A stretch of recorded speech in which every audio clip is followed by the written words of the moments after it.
Solar on your home?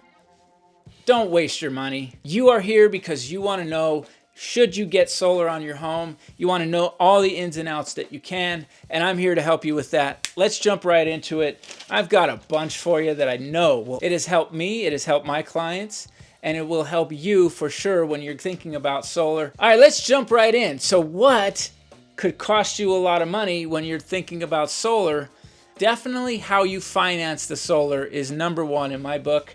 Financing solar has really taken all kinds of different directions since it's been around for well over a decade. And a while ago when it first came out, those financing options might have just been buying it out with cash or leasing it. And all the way back then, it was definitely a solid deal to get solar. A lot of people weren't sure about it, but it was a really good deal, especially because of the power rates, the rates that were being given by the power company for the solar that you give back to the power company. I'm not going to get into too much detail about that. I think a lot of people understand when you get solar, the power company makes a little deal with you and they will give you back some money for solar energy that's not used, that they get to use on their grid. Okay, you send it back to the power company. But those old deals were super great. If you still have a house and you didn't sell your house and move along and buy another house, then you have a grandfathered in deal, and that's wonderful for you. There's probably not a lot you need to do except keep your solar maintained. If you decide to sell that home with that system on it, one thing I want you to know is that you may not be able to pass that deal off to your buyer that buys the home. A lot of people don't realize that.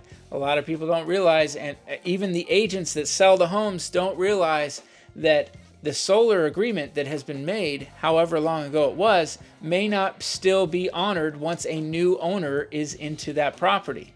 Okay, even though you own that system, you still have an agreement with the energy company. So that's one thing to keep in mind. But the different ways you can finance it these days have expanded. And really, I'm going to tell you about cash, always king.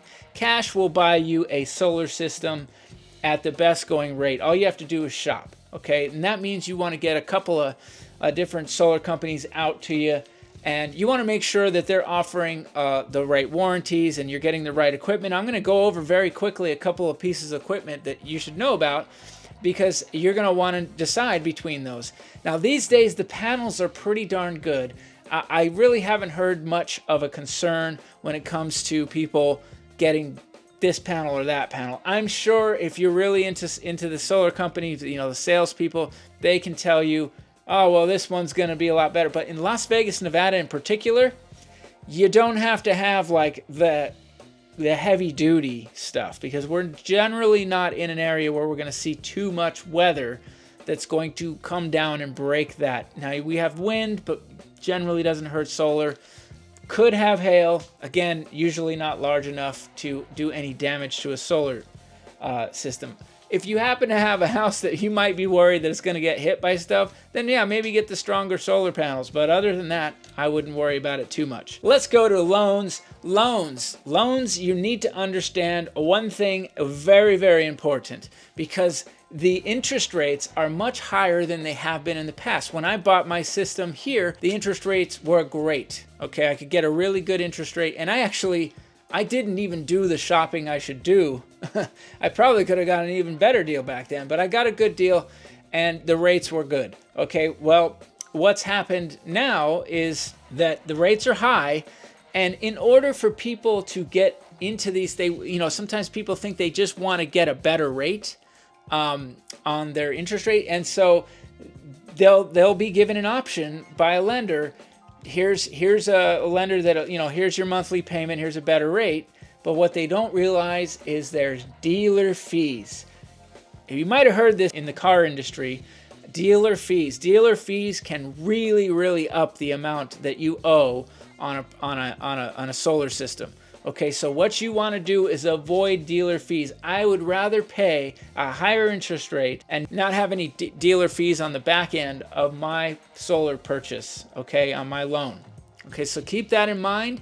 And again, I would still shop for the right solar people. I do have recommendations. If you want them, just contact me. You know how to get a hold of me.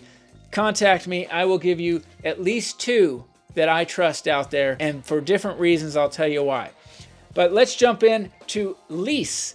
Lease the system. Now, leasing systems has really kind of gone away. That started at the beginning. You could lease a system, and they were always my least favorite. Leases were always my least favorite. And you know what's happened is these companies realized that people were catching on, especially when they would go to sell their property and they'd have an albatross around their neck, the seller would, because it wasn't a great deal. And I'll tell you why it wasn't a great deal. I'll let you know what to look for if you're purchasing a property with solar on it and it has a leased system. Okay, now what they've done, they got smart and they immediately started rebranding leases as power purchase agreements. Now, they are a little bit different when you look at what somebody might bring you and sort of want you to, put on your home now, a power purchase agreement. I'm going to tell you why. But that was the rebrand. That was like, hey, leases are really getting a bad name. Let's start calling this something else. So power purchase agreement, basically the same thing. Where it has changed and where it has changed my view on it has to do with the annual increase. And that was where leases really were awful. I saw some people get really taken advantage of. There would be a percentage that like a lease is supposed to be, here's how much you're paying per month. You don't have to pay, a lot of times no down payment. They put it on your property. You don't have to take care of it. They're going to take care of it. A lease will usually be for 20-year term instead of a longer term, like a loan might have. Well, a loan might have a 15 or even a 10-year term, but it's going to be for a 20-year term, so it's not for the life of the system. It's for a certain amount of time. And what they would do is have an annual increase on there. So that would mean that like by year, 5 to 10, it'd really start going up. I mean, you could be looking at 2 to 3% increase plus. That also would be tied to an amount you're originally paying per kilowatt. Okay, so the kilowatt is how they measure how much power. Like that's 1,000 watts, I think, is a kilowatt. Okay, 1,000 watts per. So that's an amount of power, and you're paying X amount. Let's say I think it's around 11 or 12 cents. Typically, don't quote me on that. I'm just running a number at you so you can have some idea. But you would start out with, let's say, 11 or 12 cents, and every year it would increase by 3% or maybe more. Sometimes less, but as you see, that would snowball over time, and you could be paying, if not all from the very beginning, depending on the price per kilowatt you agreed to, more than what power company already charges you. I know that sounds crazy, but they were doing it. I was involved in some leases that we had to go to the leasing company and say, hey, we can't sell this house with this problem, and they actually had to restructure that deal. Now, that's the good news, is you can get that done. If you're a seller watching this right now and you're thinking, I got this problem, yeah, we can get it done for you. You just let me know. We'll figure that out, no problem. But what you want to do is avoid that from the very beginning. And most of these power purchase agreements they're not coming at you like that as much. If they are, you want to run for the hills. You do not want to use that company. You want to use a company that's upfront with you, that's not going to that's going to avoid dealer fees and is not going to have an annual increase on there. Okay, so no annual increase. Now, besides just not having an annual increase, getting that original price per kilowatt, whatever you're agreeing to for the life of the lease, locked in. Okay, boom, now you've got a nice agreement. And they're also going to take care of the system for the life of the lease. That is wonderful, right? And you can even have, there's even ways to buy out the system and whatnot. But, some people ask, well, what happens when I transfer it? They make it very easy. So when you sell, this is where it changed my mind big time. You got rid of the annual increase, and now you make it very easy for people to buy your house and qualify for that system. They don't even need to qualify. It's not really, they're just going to be like, hey, you're living, you're breathing. All right, you're buying this house. We want to make sure that the solar lease does not preclude people from buying a house. So these are reasons why I think the power purchase agreements have gotten a lot better. And again, because that maintenance of that system is going to be handled by the company that's there. And also, I'm going to add this in, folks. Owning the system, you get a loan on it, or if you own it, you're going to have warranties from whatever solar company. But one big problem, and I actually have this problem myself, is that some of these power companies, some of these solar companies have gone out of business, okay? So whatever warranty they were offering is non-existent if they go out of business, right? So if you own the system and then you had an agreement with them, but they go out of business and they're gone, you don't have any warranty. I don't have a warranty on my system right now. I just found out about this because it happened in October of last year, of 2024. Apparently 2024 was a terrible year for a lot of solar companies, and they went out of business like crazy. Some of you might be watching this knowing that happened. Let me hear from you. I'd love to hear your story. But that's the danger of owning now, which didn't really exist before, wasn't really so much of a concern before. And so you do have those things to worry about with maintenance, but on a power purchase agreement, less of an issue because they're going to take care of it for the life of the lease. And what happens if one of those companies goes out of business, they get typically, this is what's been happening when one of those solar lease companies goes out of business, they get swallowed up by another company. Okay, it doesn't just fall off and nobody's there. Okay, because there's still revenue. There's still something to buy into for whatever opportunist wants to purchase, that solar company. So that's what happens. It'll be like a larger Tesla or Sunrun will come in and buy that. And that's what they've done. They'll buy that out as a whole. They'll buy all those solar, rooftop solars that they put out there. And voila, you're not as the consumer getting hurt. You are still under a true lease, and you haven't lost anything. Now, I'm going to quickly mention the tax credits. Tax credits, well, you need to know it's a 30% tax base. They did make this happen a couple of years ago.